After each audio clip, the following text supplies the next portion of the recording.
Een Zeeuwse vrouw moest vandaag voor de rechter verschijnen omdat ze zich, desnoods met geweld, wilde afscheiden van de overheid. Het moet anders. We worden vrijgeboren, we worden soeverein geboren. En daar willen we naar terug. Daar gaan we ook naar terug. En verder in deze Zeeland nu. Groot onderzoek na overval. En ze smelten de glazen.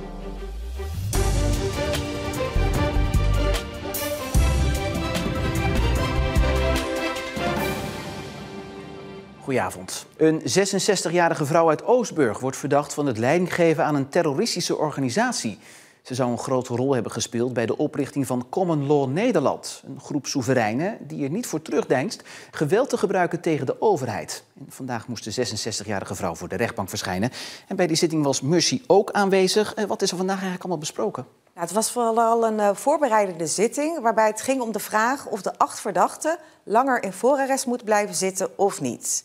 Nou, de advocaten van deze verdachten vonden natuurlijk van niet. Die vinden dat er wel heel weinig basis is in het dossier om te spreken van een terroristische organisatie.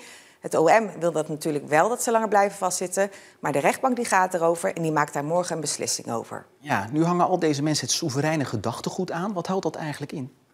Ja, ze keren zich allemaal eigenlijk af van de overheid. En ze willen vooral zelf bepalen aan welke wetten ze zich wel of niet houden.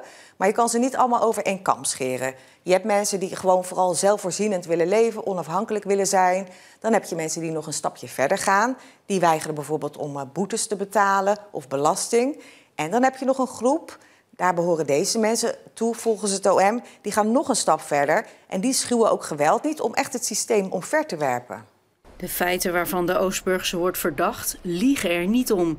Ze zou leiding hebben gegeven aan Common Law, een organisatie die als doel had terroristische misdrijven te plegen. De organisatie had volgens het OM plannen voor moord, doodslag, ontvoering en brandstichting. Ze zouden met geweld de maatschappij hebben willen veranderen. Daarvoor schaften ze wapens aan. De 66-jarige vrouw uit Oostburg is te zien en te horen in allerlei filmpjes op internet. Wij willen niet verder leven in de wereld zoals die nu is, zoals die nu neergezet wordt. En wij niet alleen, wij willen dat ook niet voor onze kinderen en zeker niet de kleinkinderen. En voor alle kinderen op de hele wereld niet. Nee. Het moet anders. We worden vrijgeboren, we worden soeverein geboren. En daar willen we naar terug. Daar gaan we ook naar terug. Ja, maar je zou ook zo kunnen zeggen, als deze vrouw hoort, is gewoon een bezorgde mevrouw die verandering in de maatschappij wil, is niet direct tegelijk een terrorist. Nee, ik kan me goed voorstellen dat dat zo lijkt. Ook in de rechtbank was het een wat oudere, breekbare vrouw. Ze nam ook zelf nog even het woord, waarin ze ontkent ook ooit maar terroristische gedachten te hebben gehad of geweld te hebben willen plegen. Maar het OM zegt, u gaf leiding aan die organisatie. U heeft ook heel veel documenten zelf geschreven en vertaald en op die website gezet. En daar gaat het wel echt over het aanvallen van mensen, arresteren van mensen. Maar goed, deze vrouw zegt dus, ik wil het liefst zo snel mogelijk naar huis en omringd worden door mijn familie en gewoon een rustige oude dag hebben. Ja, morgen krijgt ze dus te horen of dat ze op vrije voeten komt. Hoe gaat die zaak dan verder? Ja, in het voorjaar is er weer een voorbereidende zitting.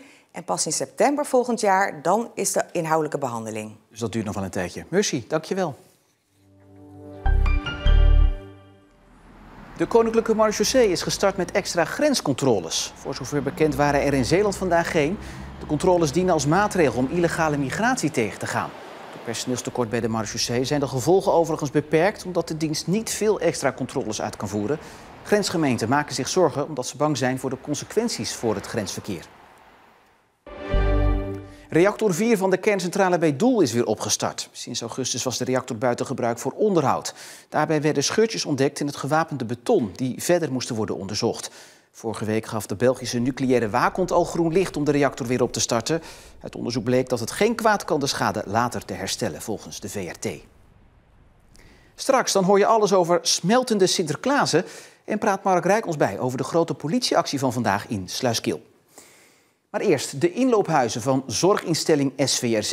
Het begon met 1 huis in 2019 en inmiddels zijn het er 4. Onder de bezielende leiding van Niels Zuidweg komen ouderen daar bij elkaar. Zulke huizen worden volgens hem alleen maar belangrijker, omdat mensen ook steeds ouder worden. Daarom wordt er over nagedacht meer inloophuizen te openen. Je hebt er 10. Ze heeft er 1 gepikt. Oh, speelt ze vals? Puzzelen, een spelletje spelen of gewoon een kletspraatje bij een bakje koffie. Hier begon het 5 jaar geleden in Wolvaartsdijk. Met het eerste inloophuis van zorgorganisatie SVRZ. Speciaal voor ouderen die nog zelfstandig wonen en niet in aanmerking komen voor dagbesteding. Waar iemand normaal gesproken zegt, ik pak de auto, ik ga naar mijn bridgeclub in Kruiningen of ik ga gewoon mijn eigen gang, pak de fiets. Als dat wegvalt of minder wordt, dan loop je mogelijk tegen isolement aan, eenzaamheid aan. Hier zo nou mooi dit stukjes vinden. Dit stukje? Ja, daar ben je nou een pootgebied. Oké. Je hebt sociaal contact, terwijl je verder niks meer hebt, want lichamelijk kan je zo hard achteruit en nergens meer naartoe kan. Die keren dat ik er ben, vind ik het ook heel gezellig. Als er wat te doen is, ben ik erbij. Zo zou ik het maar zeggen. Wat is het wat u brengt om hier onder de mensen te zijn? Wat brengt u dat? Ja, gezelligheid. Ja, maar dat zoek je ook op. Als je ouder wordt, zoek je dat ook op. Ja, het is soms wel eens een overwinning, maar je moet het gewoon doen. Het woord gezelligheid valt vaak en dat is precies de bedoeling van het inloophuis. In Wolvaartsdijk eten de ouderen ook 1 keer per maand samen. Het is een laagdrempelige manier om samen te komen en dicht bij huis, zodat iedereen mee kan blijven doen in de samenleving. Je merkt wel dat de behoefte groter wordt en dat er ook vanuit meer hoeken wordt gedacht van, kunnen we hier ook zoiets opzetten of kunnen we daar ook? Dus het is wel iets wat, het wordt als het ware ontdekt of van wat is het eigenlijk een goed idee. En de animo ervoor is ook wel, ja, je merkt dat er mensen naartoe komen.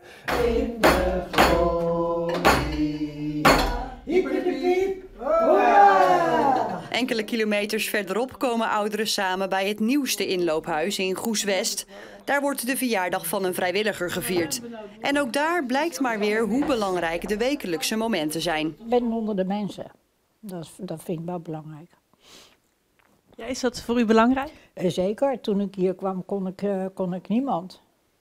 Ja, en dan voel je je in je eentje toch een beetje rottig. Ik coördineer 4 inlopen en iedere inloop heeft gewoon zijn eigen karakter, zijn eigen sfeer. Maar het verhaal is eigenlijk toch een beetje hetzelfde. Ook in andere gemeenten zijn inloophuizen te vinden. Bij SVRZ zijn ze er zeker van dat er nog meer bij komen, omdat de groep ouderen die langer zelfstandig thuis woont groter en groter wordt. Een grote politieactie vanmorgen in en rond Sluiskil. Aanleiding was een gewapende woningoverval waarbij een echtpaar zou zijn vastgehouden door de daders. Rond 8:30 vanmorgen kwamen er 3 overvallers met bivakmutsen de woning binnen. Daarbij werden de 57-jarige vrouw en 61-jarige man langere tijd vastgehouden. Het gebied rond de plek van de overval is daarom ook langere tijd afgezet voor onderzoek. En of dat onderzoek ook iets heeft opgeleverd, kan ik aan Mark Rijk vragen. Je bent er vandaag mee bezig geweest. Wat heeft het opgeleverd? Nou, de daders zijn in ieder geval nog niet gepakt. De politie is nog altijd op zoek naar ze. Maar er is wel meer duidelijkheid over wat er vanochtend in die woning, wat er nou precies is gebeurd. Want ja, daar stonden rond 8:30 ineens 3 overvallers binnen met bivakmutsen. Zij hebben het echtpaar een best wel lange tijd vastgehouden. Tot het moment dat de zoon van het echtpaar binnenkwam. Ja, dat was het teken voor de 3 overvallers om te vluchten. Dat hebben ze gedaan. En ze zijn er vandoor gegaan in een kleine zwarte auto. Ja, tot zover de feiten. Hoe is het met het echtpaar? Nou, met het echtpaar, de politie zegt in ieder geval dat ze licht gewond zijn geraakt door de overval. Maar ja, je kan je eigenlijk natuurlijk ook indenken dat de psychische impact van zo'n overval een heel stuk groter is. De politie zegt daar ook in ieder geval over dat het echtpaar enorm geschrokken is. Ja, dit vond plaats midden in een woonwijk. Hoe hebben de buurtbewoners gereageerd? Die zijn ook echt enorm geschrokken. Ik ben daar vandaag geweest en bijvoorbeeld de achterbuurvrouw heb ik gesproken. Nou ja, die zegt ook, ik was ongeveer rond die tijd was ik mijn hondje aan het uitlaten. En ze zei, ja, je zal maar net die overvallers natuurlijk tegemoet lopen. Dat wil je niet meemaken. Ja, in die buurt trouwens hebben heel veel mensen bezoek gehad van de politie. Want ja, die willen meer informatie hebben. Misschien hebben bewoners daar iets gezien. Of bijvoorbeeld ook camerabeelden. En dat gaat dan bijvoorbeeld of misschien wel op een deurbelcamera. Of de overvallers er wel op staan. Of bijvoorbeeld die kleine zwarte auto. Wordt ongetwijfeld vervolgd. Mark, dank je wel. Dan iets heel anders, want Sinterklaas is al lang en breed terug onderweg naar Spanje. Maar al het snoepgoed wat hij hier heeft achtergelaten is niet allemaal opgegeten. Zo zijn er wel wat chocoladeletters in de schappen blijven liggen. Maar wat gebeurt er eigenlijk allemaal met die overgebleven Sinterklaas chocolade? Bij deze Middelburgse chocoladewinkel bleven ze met zo'n 30 chocoladeletters achter. En die belanden niet in de prullenbak. Ik heb hier een hele mooie A. Het is eigenlijk simpelweg de letter erin laten vallen.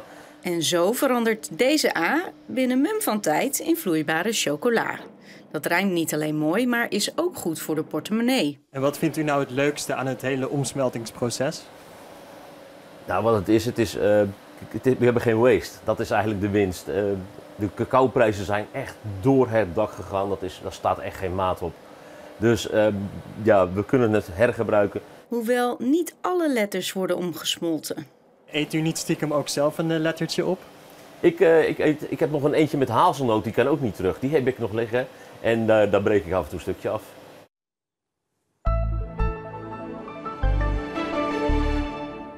Het weekend werd, wat het weer betreft, verlengd met een overwegend bewolkte lucht en een matige tot krachtige wind bij maximaal 7 graden.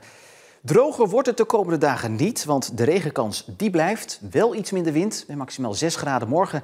En dat is ook zo'n beetje de maximumtemperatuur voor de rest van de week. En met dit grijze beeld zijn we aan het einde van deze Zeeland Nu. Voor nu nog een hele fijne avond.